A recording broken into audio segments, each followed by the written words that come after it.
Salam eziz vatandaşlar. Bugün biz sizin bilen ýene-de şu ýere, şu Türkmenistanda az önümlerinin yetmezçiligi, Türkmenistanda imit önümlerinin az önümlerinin gytçylygy, şular hakynda hem-de şu Türkmenistan vatandaşlarının Russiýa gitmeginiň öňüni almak hakynda ýene-de gepleşigimiz dowam edeli diýip şu ýere ýygnaşdyk vatandaşlar. Hoş geldiňiz hemmäňiz.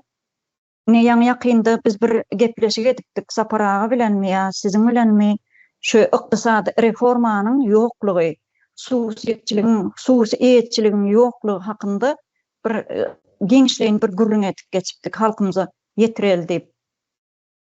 Şondan soňra mene ýakynda Türkmenistanyň şu prezident Berdimuhammedow şol söwda ministrini işinden boşadyp türme uğratdy. Watan satan programmasynda gördüm bir gysgaçyk ýerini. Bunyň hem sebäpleri näme? Türkmenistanda altyapynyň ýoklugy, şu türkler altyapy diýär-de, fundamentiň ýoklugy.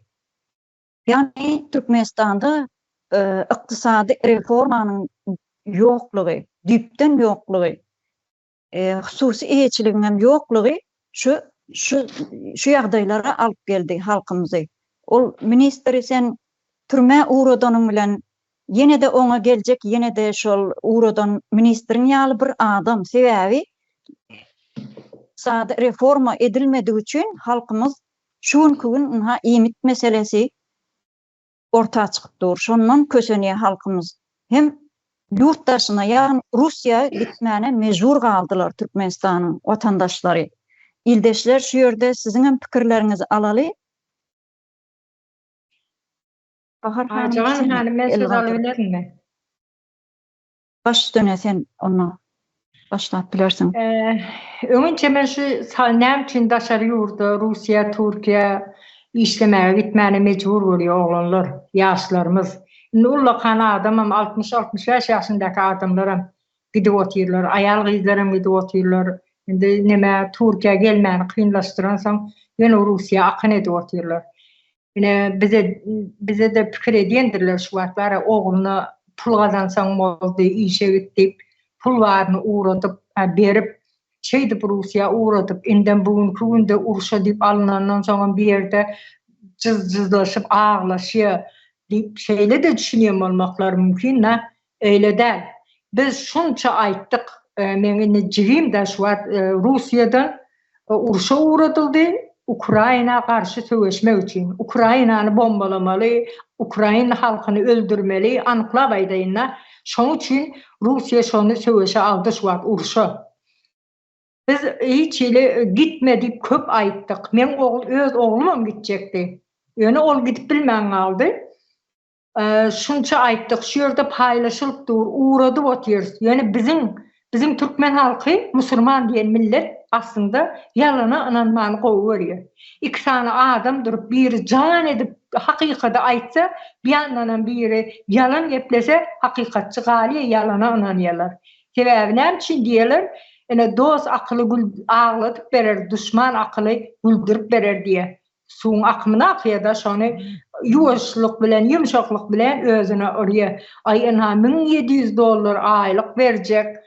Ondan soň hemme zadyny taýýarlap berilýär, şu ýerden anyk ynanlar diýip diýip çık uğrady, o ýerden barandan soň sen o beren sözleri ýok, sen mejbur bolýan. Oson o ýerde taksis bolup işläp ýör, nemesi ýalan bolýar, işe ekdileni, viza o zatlar dogurdur ýöne o ýere barandan soň öňünden çykyp alýar, ýatak jaýyňyz bar.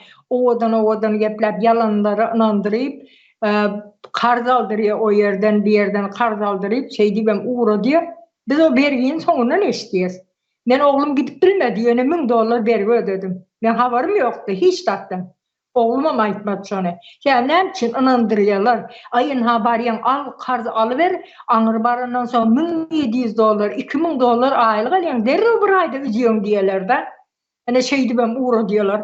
Ondan soň izinde kösenip biz bergi vermeli, hemmen jigim o ýerde diýip uruşa aldylar diýip därde biz azara galmaly, sen ejesi bolup sen azara galmaly. Ine diýip otyrlar. Bular näme sebäpden? Türkmenistan'da iş yok, açlık, bir nödüre ak yağı şu an palav edip iyi oturuyorlar begene. Yağın nödüresi, ona yakıyorlar, yakanı yağı yakıyorlar, parta yağı. Ondan sonra onu durlak koyuyorlar. Sonra yüzünü alıp nahar edip iyi oturuyorlar. Mecbur halk. Yine bizim başımızdaki hükümetlerini şu yadaya getirdi bizi. İnnem tavşanmal sesin çıkarmancı oturandırlar.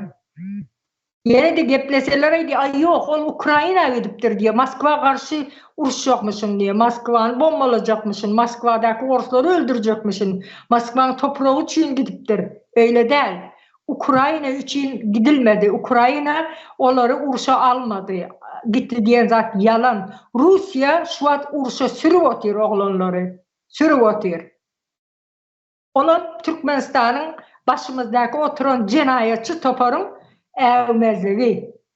Gitse gidiversin, işim yok. Men gazın, hemme gazın pulunu, men yiyin, sömüreyin, men köşkte yaşayın, lüks arabalarda gezeyim, 400 tane koramam olsun taşımda, halk ne olsa şov olsun. Men yiyin, halk men planımı için diye otururlar. Yine şolar günahkar.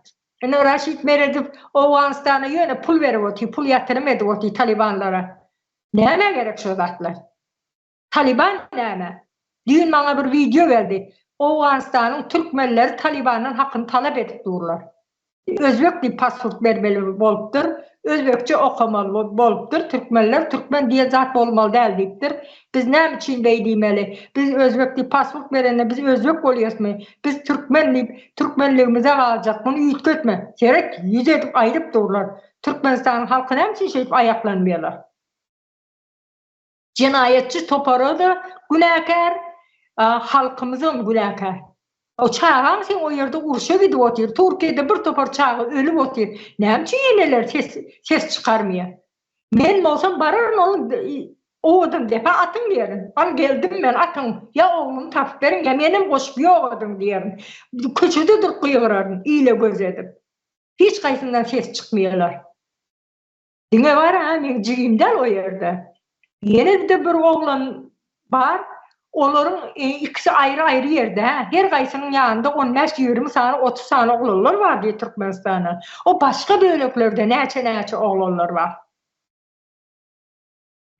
Yine şu an size vereyim söz gözleri. Oraya sağ ol Bahar Hanım. Yine şu Türkmenistan'dan gitmeğinin esas sebepleri halkımızın dedik de iyimit yetmezçiliği, gündelik bir iyimitin yokluğu. Geçen depleşiklerimizde de aytıp geçtik bunu. Henidem Türkmenistan'da devlet dükkanları var.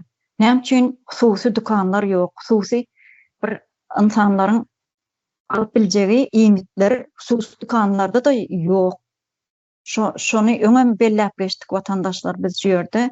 Leyla Hanım size söz verelim. Ajakan abla, indi bu gapleşikni nerinden tutup aytacakını bilmeyin kaldım da ben. Nerinden tutacakını bilmeyin ben qaysı yere qarasan şu Türkmenistan'da nerinden tutsan şu koluna kopup geledi degendin bolup turuptu da. Bu çağalarımızı uruşa gitmekine mecburlap durganlaryny aytykmy? Bu magazinlerini aytykmy bulanı? Qaysı bir zatını aytyk? Bu nege qarasan, yani vatan satan haberlerine qarasan bunu, bula hali aldar köseni nesini alıp barıyatırlar. Kesbini. Asmandağı oynap beremem ben dep duruptu da aldar kösele. Hazır halkına. Bizeni yurtumuz 4. yerde duruptu dep. Anşın diye etip duruptu. Halkını aldap. Bu magazinine qarasan, devletni magazini de deydi dağın, devletni magazininde zat yok. Yigitin. Ne için bizlere payok verilmeli? Payok degen ana uruştaqlara versin, mallara versin, tokpişke versin degendin. Halkına payok degen zat bolmalı emas. Hemme zat nede durmalı? Bazarlarda dursun, Devlet magazinde durmasın da şu. Devlet magazini devlet yok mu? Devletini özem yok bu geçsin. Magazini dem yok bu geçsin. Anışın deyin. İndi yaxşı şunu aytıp öteyim dedim. Olsun yine bizeni şu yokçuluk sebepli çağalarımız, yaş bağalarımız, karrı kultan ayal kızlarımız mecbur bolup çağalarını eklep bilmeyin. Başka yurtlara çıkıp gitmeke mecbur bolup duruptılar. Çağalarına yiyim içim için, yedirmek için, şulanı yedirmek için, voyaga yetirmek için ayal kızlarımız getip duruptu. Pensiyege çıkkallar ho. Ana pandemiya dövründe 72 yaşındaki Kur'an'a yapa degen hatın öldü ben. Özüm görgen adamım. Danış adamım. Hele bize danım ağalarımız niçellisi ba ölgen.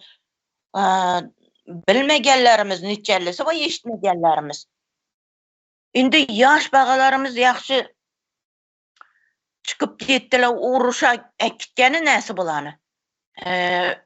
Üyakta Türkmenistan'da yiyim için sebepli, kısıklık sebepli, öğlenip bilmegenligi sebepli Rusya'ya gitemiz işlemeke ana yol açık şaka ansatkana çıkıp gitesen eken dep şaka dokument doğurlap ya doğurlamayın emellep getip duruptılar.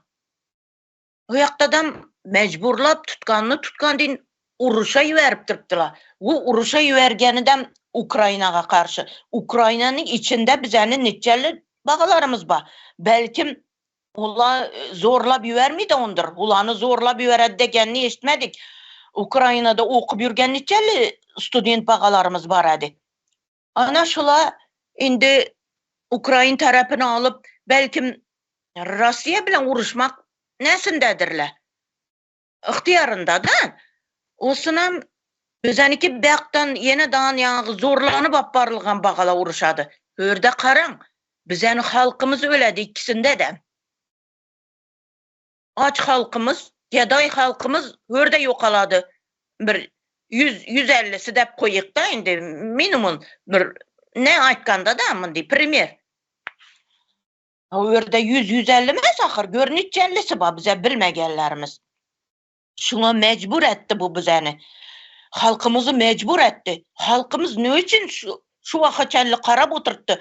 Ine indi onu toxtatdırsak, ine aytaman koy birsini qaysını açaqını bilmeysen de. İndi Bahar hanım aytıverdi geçen sefer. Hali indemi otursak ayal kızlanan bula mecburlap Moskvada işlebirgenlerini nege yöredi, uruşa devedi.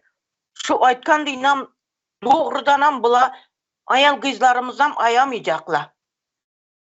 Misal için yine indi uruşa yörgen yok konu dağın. Ya Sultan Açilova enemiz 70 yaşındaki ayal kızımız da koyaverik Türkmenistan'ın ayalları, mert ayalları. Qarang, jurnalist ayal, aklı huşu yerinde, hemme zatı yerinde biçaranı. Şunu ne için zorlap üyünden ekitediler? Ne sebepten onu doktor din bolup gelip akalattı, aknede ya özlerinden psih dep hesap etemeken bula. Özleri psih bolgan soň aknede gegenine qarang ulanı. Psih dispanserden gegen din bolup gegenler ula. Şunettirip alıp ketkenler. Ha bir üyünde oturgan ayalını neçik mundin zorlap ekitediler. Indi qaranglar, berde ayallarımıza zorluk bolup turupdy. Bu ne bu bulanıki? Ağzına gegenini aytıp, ayakına gegenini basıp ötmeke qaradı kubula. Haram kulu Berdi Muhammedov, men sana yüzlenemen. Bizenin ayal kızlarımızını öz halına koy. Bizenin halkımızını öz halına koy. Eğer de sen karıncanı basacak bolsaň oylanıp bas. Psih, sen oylanıp bas şunu. Bassam mı basmasam mı dep. Hele ayal kızlarımız, çağalarımız bekde dursun. Haram kulu Berdi Muhammedov. Şunu oylanıp bas ayakını. Osunam Reşit Meredov. O nere qarab oturupdy? Ayallara zulüm ötközgende nere qarap oturupdy? Belki munam kolu bardır. O no minister o. Ne kara minister? O haramzadanam javapkarçılıkka tartmalı. Halkımız ayağa kalmalı. Şulanı tutmalı. Şulanı işletip zulüm ötközüp durgan bolsa ayal kızlarımıza özlerine dem şundettirip zulüm ötközmeli. Şulanı özleri ürgetip turttu bizlere nişetip zulüm ötközmekni, nişetip tutmakni, ana halatlarda var tutmalı mı? Nişetip tutmalı anışını özleri görsətip turttu. Bizler hem şunu kaytarıp basmalı özüne. An şunu aytayım dedim. Boladı soňy ýene söz alarman. Sağ bolun. Sağ ol Leyla hanım. Hoş geldin Arslan Bey, sana söz vereli.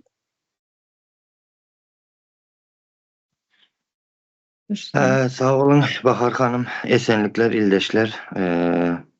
Sağ olun çağıranınız için bu gepleşige, bir önemli gepleşik. İlki bilen biz yani şu açlık dedik, Orsiye'de uğradılotir, Rusya'ya bizim ildeşlerimiz. Bunların sebepleri var da, sebepleri o 90'ıncı yıllardan başlap başı gel otirdi. İlki bilen bizim cahilleştirilenimiz, ondan sonra bizden konstitusyon kuruluşu yıkılandığı, cumhuriyetimizin dikeldilmediği, ondan sonra liyakatsız adamların yankı işine layıklığı olmayan adamların hükümet başına getirilmeyi, halkımızın hem şeyli haysiyetleri var, mahaneme diğerleri. Yani şu haysiyetler, şu sözler bizi yani şu günkü yere getirdi. Yeni atalarımızın korkaklığı, sessiz oturuşları şunça yıllap dımıp gezenlerinin yani bu bugünkü neticeleri şu. Yani olgizimiz elimizden alı gidişiyem, uruşa koy varışıyem. Hem mezatlar yani şu zatlardan sebeplenedi. Asnavaniyası şu tayda yatır diyecek olan. Ondan sonra yine bir nemesi asnavaniyası bizi yani şu hakiki bir heli yigitlik düşüncelerini ben diysem ya şu haysiyet nimeni haysiyetlendirip bilecek yaşların göz önünde son yıl düşünceli yiğitlerimizi narkotika oturdurup şol ildeşlerimizi yok edilmesi yine şu zatlar bizim hazırki halk bolup bilme derecemizi düşürdü. O kim nire sürse, nire ne edip ulansa, ulanıp bilyen, özünü ulandırıp bilyen bir hala geldik de hazır urada oturlara Orsiye'de iş vardı yerler nem için sorak berip bilmeyer de şu ildeşlerimiz nem için öz yurdumda yok. Nem için ben Orsiye'de gidip maşkalamdan ayrı yaşap pul tapmalı ben. Bunun sebebi ne mi? Yani bu zatlar bizi cahilleştirilmenin nimesi de meyvesi değil mi nemesi bu neticesi diyecek olan. Yani şu yerlerde yatır bizim halkımızın şu güne düşmeyi. Şunun içinden biz de yankı devlet sistemasını kurmalı, devlet şeklinde işlemeli deyip ayrılan yerleri şu tayda yatır ildeşler. Seyredin şu günem, şu gece gündüzem ne etçe sanı ildeşlerimiz Orsiyet'te urşa uğradılı otur.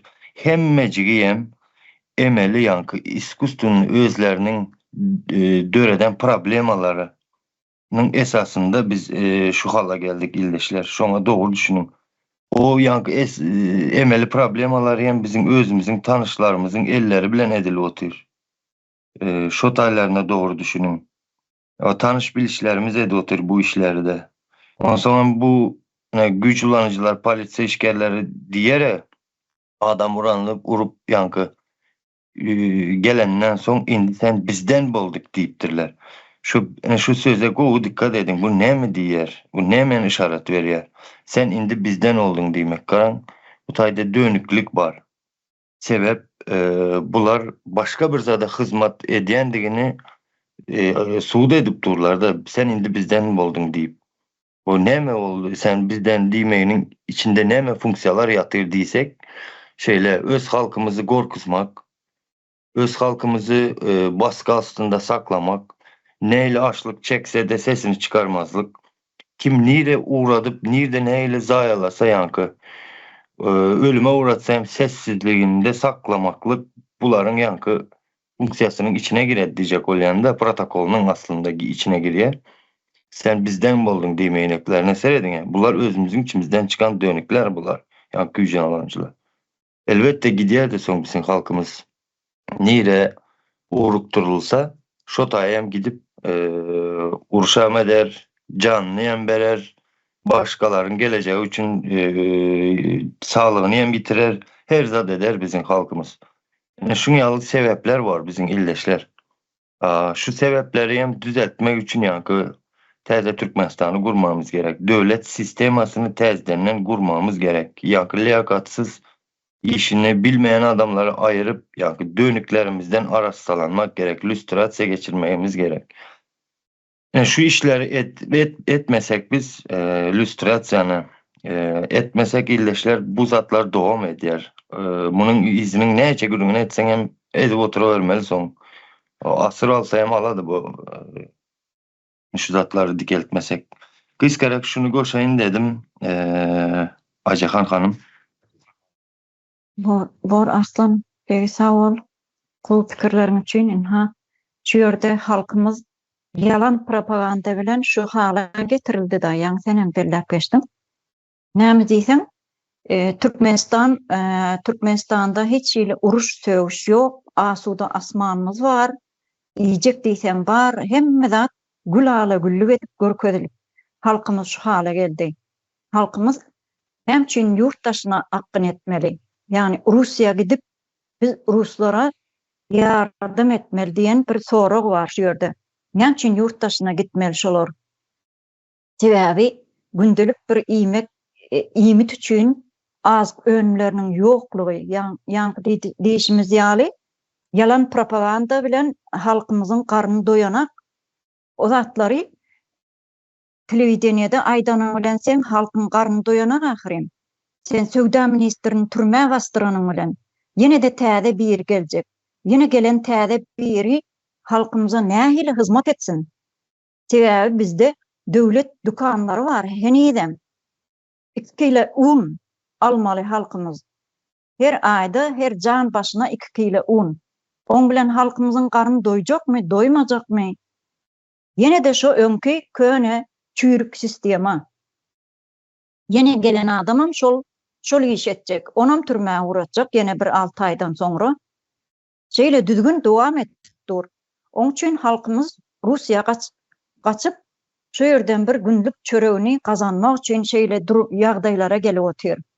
Eziz vatandaşlar muny biz geçen gepleşiklerimizde de kän aýtdyk. Halkymız düşünsin, halkymız bir öz hakyny, hukugyny talap etsin. Bu yalan bilen milletimiziň karny doyanak. Şoň üçin biz şu ýere ýygnanyp her gün şu pikirleri orta atıp ine halkymyza ýetirel diýip şu ýerde biz sebebi Türkmenistan'da ykdysady bir reformanyň edilmendigi ine saparaga bellep geçdi.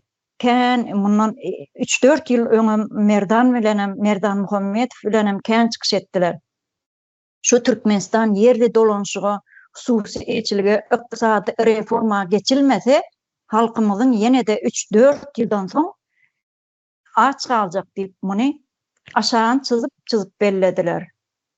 Merdan Muhammedow bilen saparagy hamra da hemmesi gaty köp bellediler muny.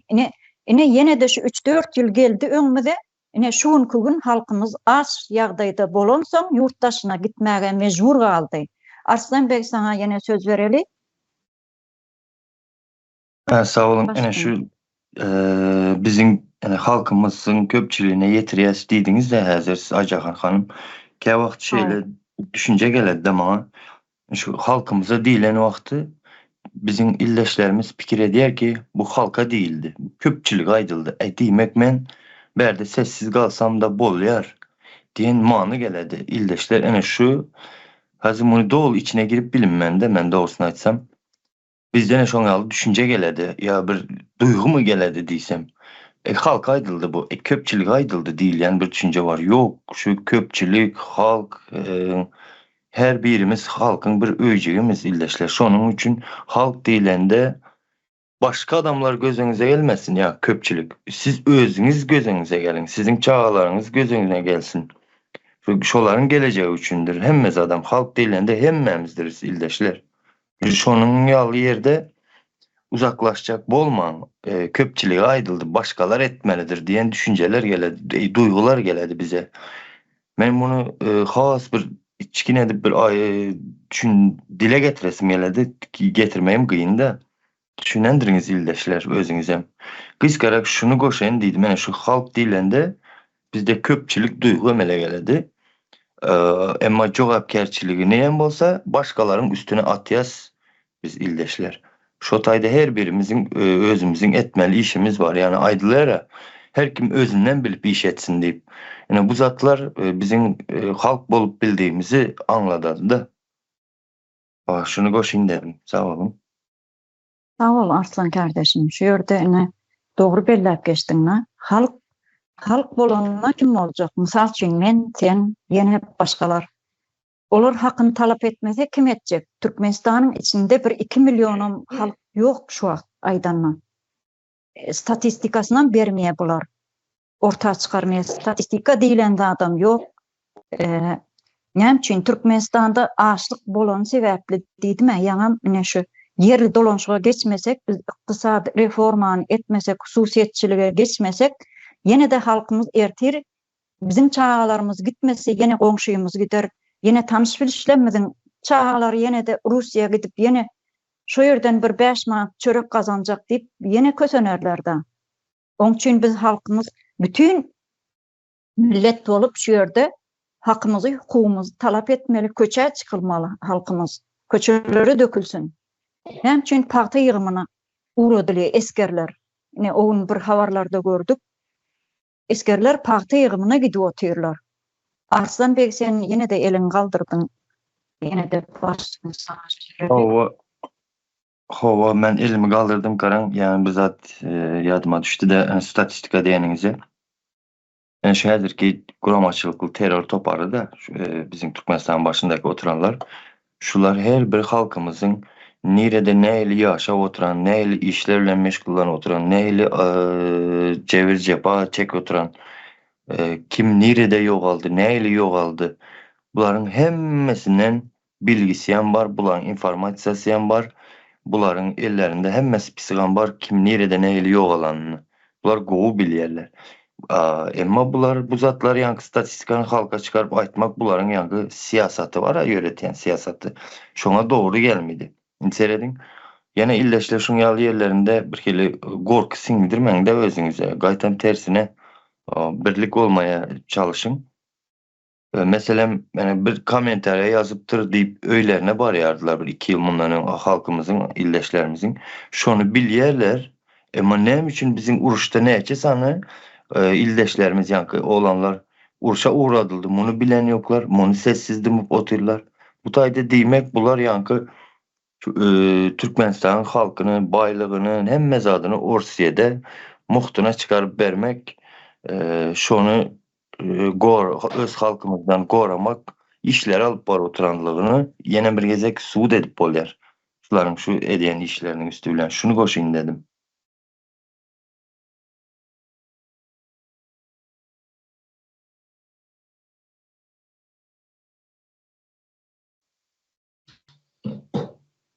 Aycahan hanım mikrofonunuz yapık sesiniz gelen yok.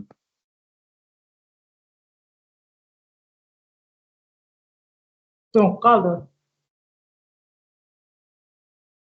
İnternetinde bir sıkıntı oldu galiba.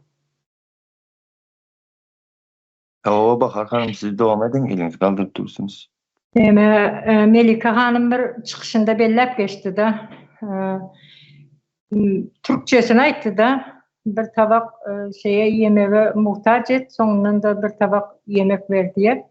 Benim şunu Türkmençesini aytıp bereyim de, indi Türkmenistan'ın belki Berdi Muhammedovlar Türkçe bilmeyere. Bäri gelende Türkçe geplerinde şunu düşünmendir. Wenkler bir okura nahara muhtaç et. Sonuna bir okura nahar ver diye. Acılayıp öldüm de bir okura nahar önüne koysan şükür ediyor da bunu nahar geldi diye. Yine şunlar yalak edip halkı mecbur etti. Açlık bilen o sen Söwda ministerin türmä basıp düzeler diýemin. Haýsy birini sen türmä basyp çykjak? Öňünçe ministerleri gorkuzyp o iki egilip durlar. Sen şondan utan. Berdimuhamedowler şondan utansın.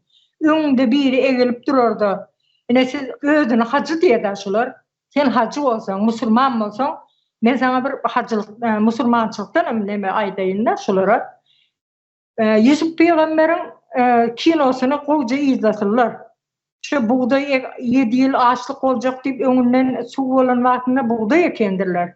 Şo wagtynda neme şu tarım ministeri bolýar-da bakan edip alýar ýanyna Yusuf Peygamberi Mısır'ın şahsy. Şonda aýlanyp gezende bir adamlaryň ýanyna baryp diýe-de buğdaýy näme etdiňiz, ine şey diýekin, ondan soň tapşyryň, size bolan şey diýip akyl berip durýarsan, siz kimsiňiz, özüňiz tanatmadyňyz diýende men Yusuf diye sizin hizmetkarınızım men diye. Evet. Men sizin üstünüzden seyrediyen men minister diýen men bakan diýen şu ýerde. Men sizin hizmetkarınız diye. Hakykatdanam sen döwlet ýol başçysy halkyň hizmetkary bolmaly. Yetmezini yetirmeli, bitmezini bitirmeli. Onsoň diýendir Yusuf Peygamberine bular hacı bolansaň men bulara aýtyp geçeýin da.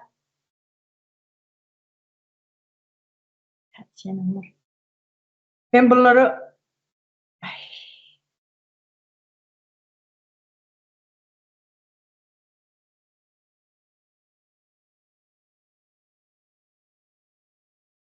Bahar Hanım'ın sesi gelen yok. Ben bir zat geçeyim de. Sesim geliyor mu? Ha, geliyor şu vakt. Ha, can geldi da. Neresine geldim yani? Ha, Yusuf Peygamber aýdýandyr, bularyň öz dilinde men hacılıgy, musulmançylygy bilen düşündirýin da. Bir Allah'ın öňünde egil diýendir. Yusuf Peygamberiň egilip eline nemetjek bolýarlar da, oşajak bolýarlar. Şo wagtynda diýendir, estağfurullah. Diňe Allah'ın öňünde eňilmelidir, men öňümde eňilmeli däldir diýe. Al indi musulmanda da ýok şo zatlar, egilmek diýen zat. Ýöne bular minister eňilip gül berip ýeni elini oşýan magnaýyna degerýän bir zat edip gidipdi orada. Bu näme meňzedi, bu Türkmenistan näme meňzetdi? Yok, öňünçe Berdimuhamedowler men diye özüni prezident men şeýere diýip bir kanun ýazada şey özüni aldap ya öz ýalanyny öz onanyp oturan Guruj Meclisi Türkmenistany tapşyrmaly. Oňranak hiç ýere ýöredi oňranak. Ministerler eňilip ýör öňünde uyut halk aç ekin ekendirler, üstünde buğday ekdirýär, üstünde buğday yetişip orağı gelene polisiye durýandyr o ýerde. İýesi şonu orýar, elinden alyk gaýdy, sen aşağına dökülen maşakmy, başakmy şon çöple diýe. Olar şon çöpläp alýar.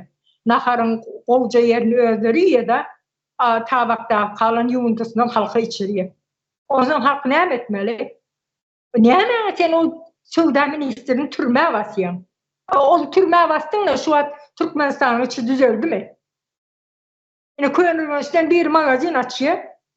O klientlerini yığınap başlıyor, müşterilerini. Ben onu magazini elinden alıyorlar. O zaman o magazini açan adam son elinde işkar oldu işçi oldu işçi. Magazinin iyisi başka biri. Satın alanak elinden alıyor sonra. Bana vereceksin. Halkı korkuzu otur.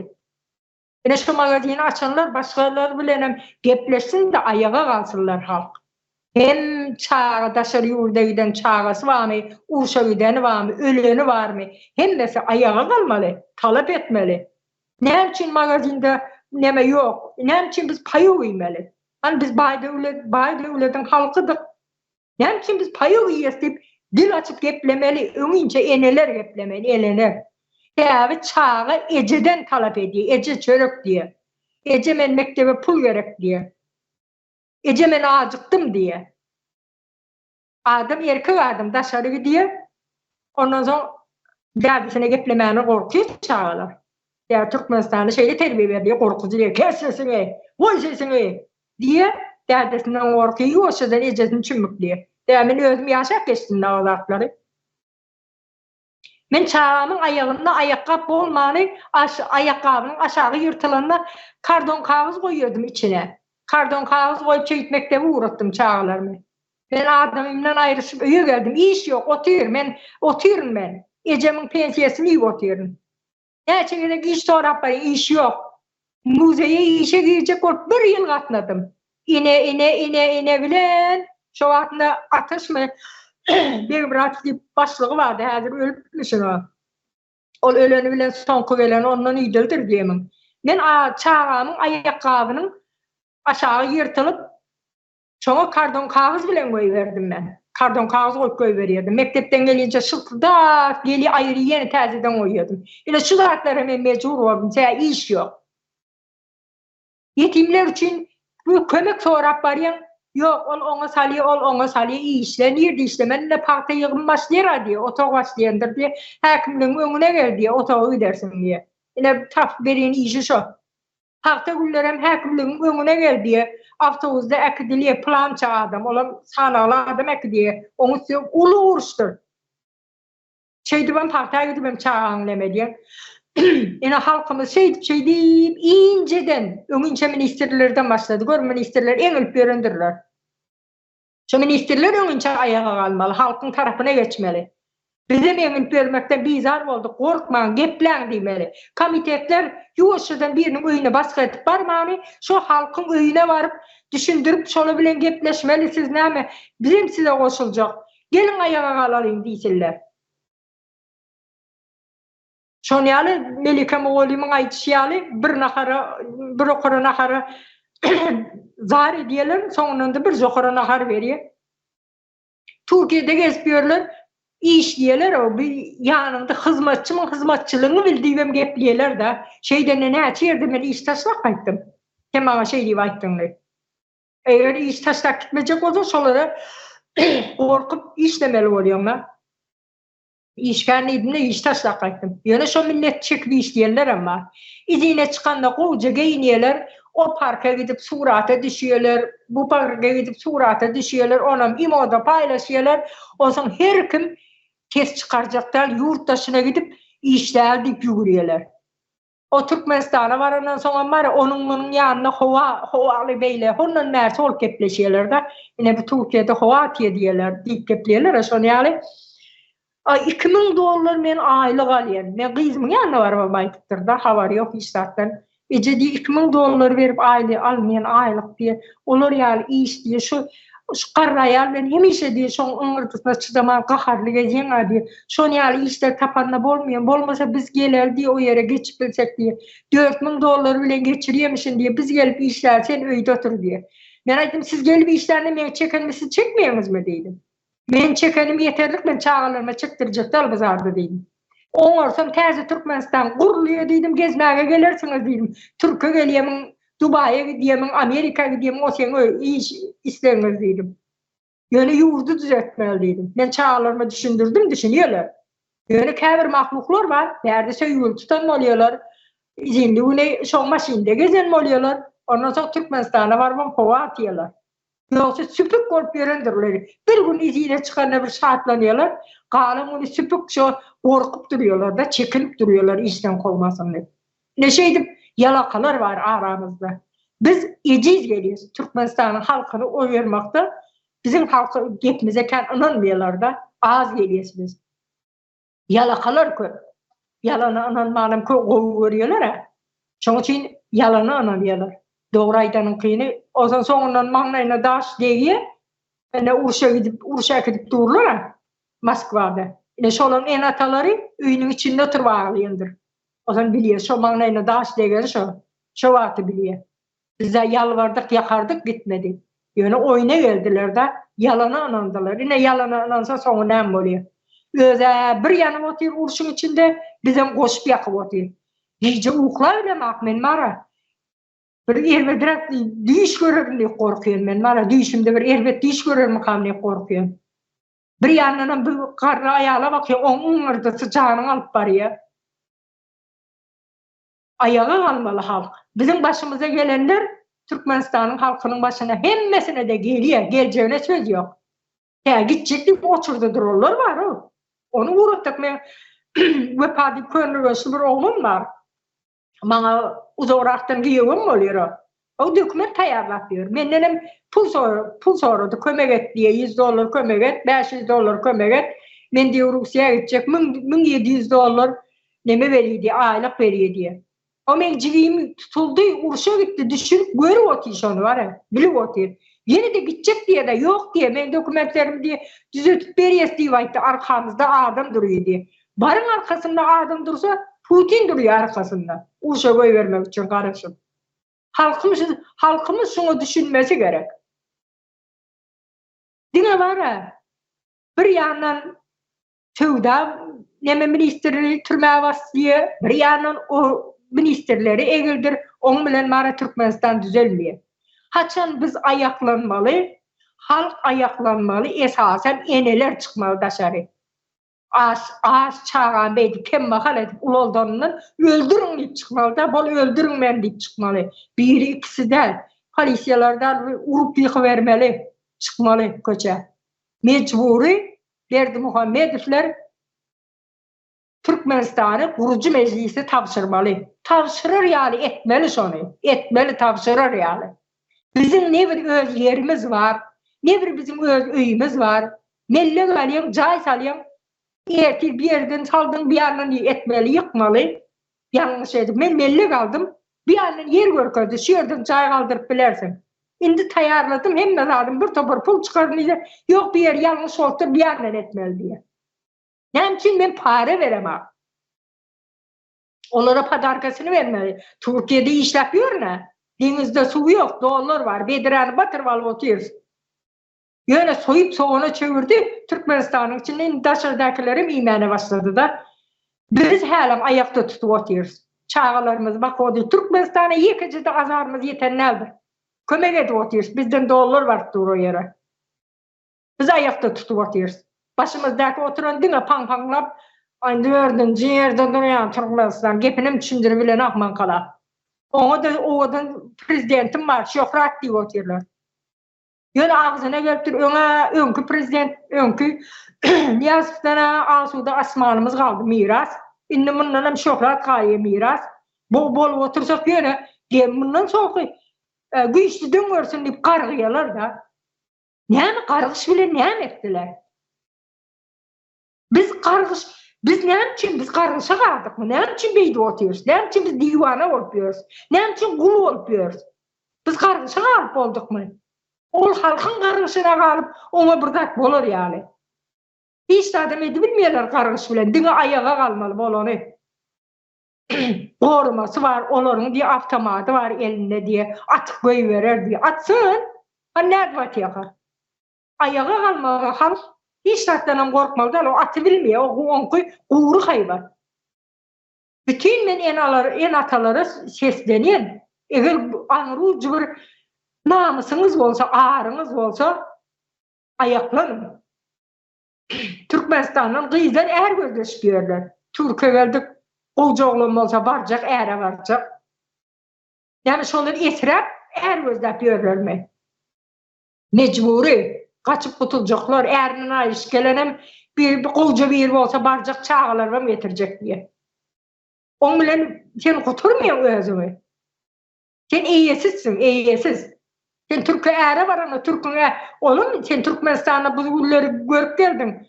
Sen erinden ön tayağı yemedin mi diye. Yani ben onu bolmuyor da sen ön erinden tayağı yipsin ha. O altında sesini çıkarmandıra diyer. Sen iyisizsin, iyem yok. Uru biliye. Gerek olsa öldürmem biliye. Ele şunca ayarlıyızımız öldü. Organlarını aldılar, erkeklerimiz hem öldü.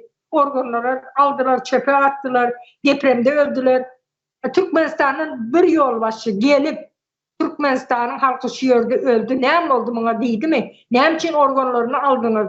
Deyip sordu mu? İçeri işlerimi, dışarı işlerimi istiyor da Raşit Meredov. Sordu mu?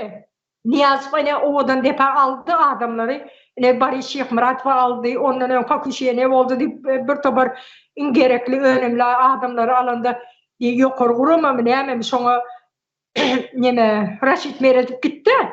Yine ay neme bakışa ne oldu dedi eline neme video çekip onun kompüterde onurup Raşit Meret'in eline verende şalkıdak gitti. Yani oğudan depedakiler bir derek yere öldü. Yukarı vuramalardan hiç men soramadı. Ne için sen içeri aldın mı demedi. Adam haklarını neyemesi kuraması mı? Oğlum soramadı. Hiç sorulan zat yok. Oğudan depe isteyeni öldürdü adamları. Kanalizasiya sokup öldürdü. Armatur bilen vurup öldürdü. Halktan bir ses çıkarak yine şonu için etmiş onu. Halkımız. Raşit Mered'in soyarlara videonu akıtıp çalkıldak gitmeyeni biliyor da ne için halkı talep edip almıyor izine? Ne için organlarını alıp çöpazın, musuruzundular ya? Ne için şunlara iyi olmadı? Yine Rusya gidip oturuyor. Hani konsulluklar ne için işlenak? Ne için Rusya'da soran hakları Rusya'da yok mu? Yel yağısı oturuyor biri. Domuza benzer. Ne için böyle Türkmenistan'ın halkı Rusya gitmeli? Biz bir taraf devlet deyip ne için aydanak? Türkiye'nin konsulluğu söyle. Arz edenle de telefonunu açman oturuveriyor. Ne yazdı diye de anırsını bakayım oturuveriyor. Ne yazdığıyız oğlum. Sadece halk ayağa kalmalı. Türkmenistan'ı basıp almalı. Elinden kurucu meclise tavsırmalı. Bizim keminemiz yine Merdan Muhammed Bey oğurlar akıttılar ha. Akıtıp bilen ekerler. Getirip bilen ekerler Türkmenistan'ı. İstese yetip bilen ekerler şunu. Yani ki halkı şu bakkalıktan çıkaracak oldu. Teze Türkmenistan'ı kurdu. Teze Cumhuriyet kurdu kemine. Merdan Muhammed teze Cumhuriyet kurdu. Şunun için akıttılar. Halkın yeri olacak, su olacak. Türkmenistan'ın baylığı halkın eline geçecek deyip korkuncuna biz boş kalıyız. Biz son lüstrasından geçmeli, buna hasap vermeli deyip korkuncuna kaçırdılar, oğurladılar. Hiç ileri registrasyon edilmedir çıkanlar, nemeden aeroporttan çıkanlar hiç ileri görülen eştilen yeri yok. Oğurlar vakittiler. Bolyen ekerler, geri özlerine gereğine aktif bilyen ekerleri. Onların aklar devleti, o ministerler türmeye basam olup halkın gözünü boyamasınlar. Bizim prezidentimiz adaletli planıyla türmeye bastı deyip onun televizyona çıkarıp utanmanı meclisinde götürüyor batıyor. Onlar yani göz boyakçılığı etmesinler, Türkmenistan'ı kurucu meclisi tavşırsın. Baliyatça kolayıp tavşırsın. O yurttaşına giderler, söğüşe giderleri, uğradılanları, aldığı bilen uğradı otururlar Rusya'da. Onların izine tıpış getirsin, Türkmenistan'da iş köpelsin. Haram olu götü oňurmuyor öyle. Oğla hiç oňurmuyor, kuş kelle. O hiç oňurmuyor. Yani Türkmenistan'ı kurucu meclise tavşırmalı. Sağ ol. Sağ ol Bahar hanım. Arslanbek sana söz vererli hemen kıyskarak çok şu yerde videonun sonuna geldik. Gepleşimizin diysegem olup başlattığını Arslan. Boldu düşündüm neme. Benim açacaklarım bizim çağlarımızın ıkbalını ütkeler yalı siz kim? Ya hükümet başındaki oturan cennetkar toparlar. Ondan sonra siz neme üçün halkımızın ıkbalını oruslara yankı, onların geleceği üçün kurban eder yalı siz kim? Size kim bu hakkı verdi? O ildeşler biz koyun mu? Bular bizi beydip ulanar yalı. Biz hayvan mı? Bizi ene ata doğmadı mı? Ya bizde ene atamız yok mu? Bizim acı durmuşta onları yaşadar yalı. Şimdi köp eneler diyer de neme? Ben dedi çağalarımın dedi geleceği için işleyen dedi.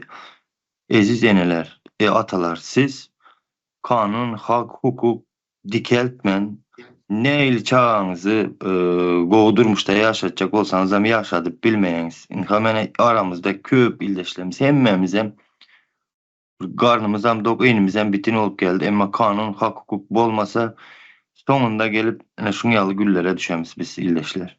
Şunu açacaktım. Şimdi hazır Bahar hanım şeyle bir neme edip geçti. Uzun tutup katı kent zatlara edip geçti. Bizim ildeşlerimiz şu tayda bir kere baydanların bilen yankı eskerlerimizin bizim halkımızın urşa uğradılıtanının neme bağlanışı var deyip fikir ediyeniz de ildeşler. hemmesi birbirinden bağlı, birbirinin içinden geçen meseleler. Bu bizim şu güne düşmemiz hemmesi emelidir ildeşler. Ondan sonra yine ne diyecektim ben? Köpünüz bizim ildeşlerimiz yaşı ulu adamlara seyredip şolardan yankı misal alacak oluyorlar mı şeyle misal alıyorlar da yaşı ulu adamlar sesini çıkaran yok. Bunlar köp bilyendir yankı ya bunlar tecrübelidir değil. Yok ildeşler onlar cahildir. Onlar köpsi korkak yankı baskı astında yetiştirilen adamlar olan için onlarda durmuş tecrübesi yok ildeşler. Bar olan olsa suud ederdiler seslenip yaşı ulu adamlara. Şuna doğru düşünün. Onların yankı onlardan arintrovka alman gepin kıskası da ondan sonra da yenem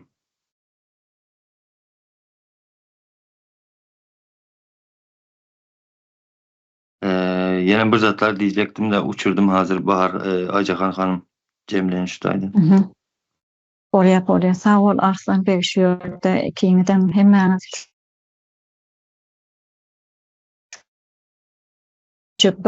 bir problemany aýtjak bolsaň öňüne ýene bir problema gelip goşulýar da. Sebäbi bir ýumak çöşläp şonu dogry düzgün bir ýagdaýa getirjek bolsaň şoň öňüne ýene bir zat gelip goşulýar.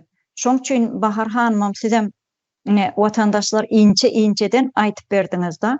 Şu zady aýtmasaň diline gelen akşo. Sebäbi problemalar goşa-goşadan gelip dur agzyna, öňüne gelip dur da. Şoň üçin saparaga da aýdyra, mysal üçin 20-nji bir problemany meseleni çözmende ondan öňündäki birinji meseleni çözmeli diýe. Şo birinji meseleni çözýän bolsaň ýene bir problemalar goşulyp gelip dur da öňüne. Şoň üçin ol. Arslan Bey ýene elini kaldırdyň ýalňyşmasam.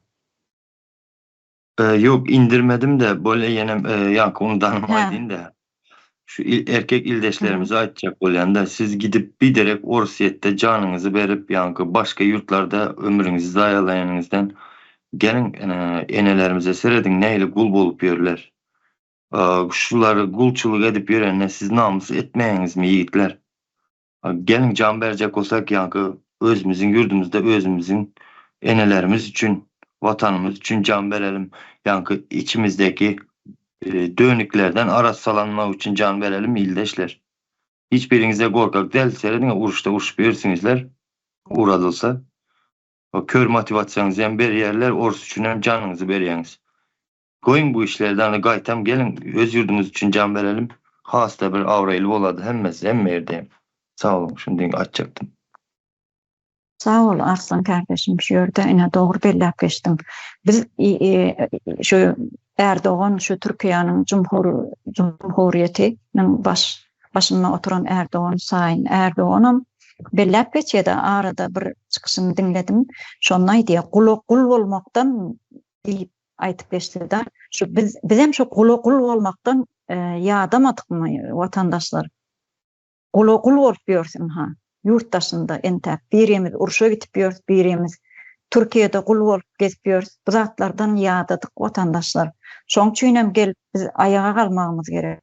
Yurttaşına gidip işlemeli deyilen o meseleni ortadan ayırmamız gerek. Esasy ykdysady reformany, hususiýetçiligi, hususy öz-özüňi dolandyrış geçmek şu meseleleri ortaya getirip halkımıza düşündürmeli vatandaşlar. Biz yurttaşına gidip yine bu Türklerine köpsi Almanya, Germanya gidip işlerler de.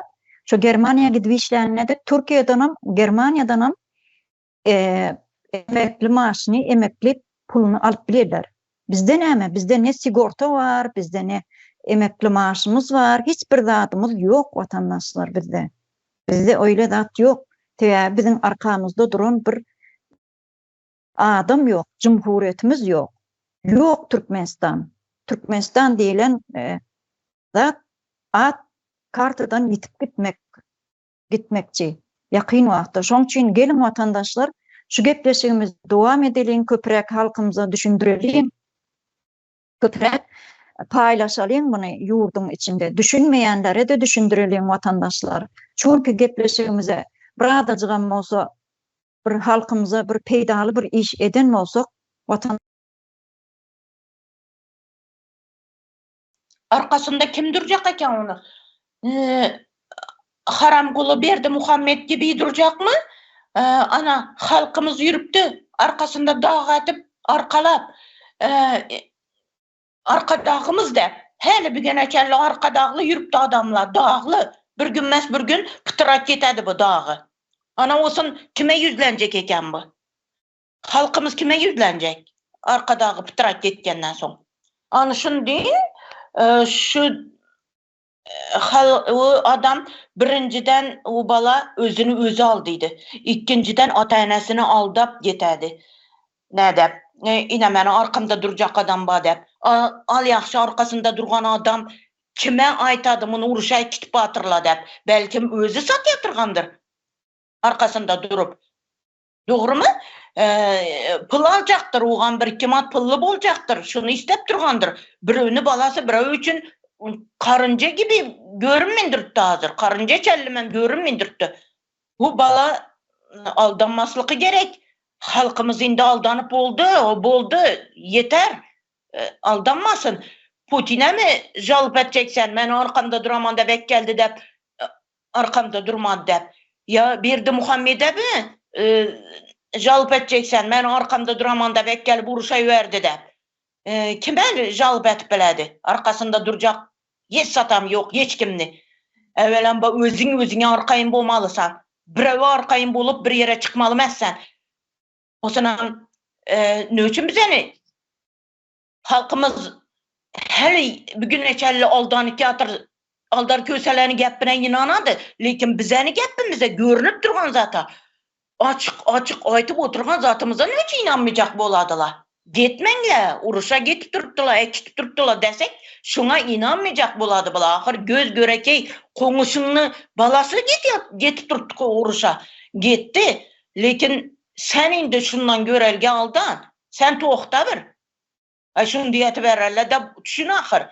Aldar köselere indi artık inanmanla. Sultan Açilvan'ı ekitgelle sizenem enelerinizi şunda bir ekitçi mümkün. Indi enatalaram ayaka kalsın. Bunu görüp durgan çağalaram, yigitler. Yine men dep durgan oğuz yigitlerimiz bay içinde. Ularam ayaka kalsın. Yeter şu aldangallarınız. Ayaka kalmasa, şu halkımız ayaka kalmasa bugününden 5 beter boladı. Özü Berdi Muhammedov'la korkkanından alıp gitti. Merdan Muhammedov'nu o sana Sultan Açilvan'ı korkunçundan alıp gittiler. Bu masa şula ne iş etti? Ya kolunda mıltık yok, ya bir ne yok, bomba yok. Bulanı atıp yok atıver gidin. Şunu aytın dedim de, halkımız, ayal kızlarımız, eğer size ayaka kalmasanızla, sizenem gelecekiniz berbat, iyi çağalarınızam geleceği berbat boldu deyip hasap eteverinler. Oladı sağ bolun. Söz bergeniniz için. Sağ ol Leyla hanım. Acele etip Sağ olun. yapmadık. O her kimin yankı vaktimiz çekli olan için her vatandaşımızın ham yüreğine kän aytjaklar var da ente. Bu bir saatin içine sığjak däl. Şoň üçin gysgarak halkymyza yetirel dep şuň ýygnaşdyk ýene-de. Sağ olun vatandaşlar. Ýene-de gepleşiklerimizde görüşýänçek hoş sağ olun. Hemen